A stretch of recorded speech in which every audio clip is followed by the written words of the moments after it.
రంజాన్ రోజు కూడా స్కూల్ పిల్లలకు స్కూల్ పెట్టారు. స్కూల్ బస్సు బోల్తా పడి 5గురు పిల్లలు అక్కడికక్కడే మృతి చెందారు. హర్యానాలో స్కూల్ బస్సు బోల్తా పడింది. నార్నాల్లో ఏప్రిల్ 11వ తేదీ గురువారం ఉదయం పాఠశాల బస్సు బోల్తా పడింది. ఈ ఘటనలో 5గురు చిన్నారులు మృతి చెందగా 20 మందికి పైగా గాయపడ్డారు. స్కూల్ నుండి విద్యార్థులను వారి ఇళ్లకు చేరవేస్తున్న బస్సు రోడ్డుపై ఉన్న మరో వాహనాన్ని ఓవర్టేక్ చేసే ప్రయత్నంలో బోల్తా పడింది.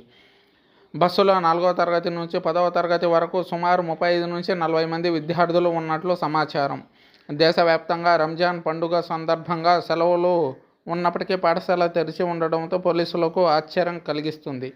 గాయపడిన విద్యార్థులను వైద్య చికిత్స నిమిత్తం సమీపంలోని ఆసుపత్రికి తరలించారు. ఇందులో ఒకరి పరిస్థితి విషమంగా ఉందని తెలుస్తుంది.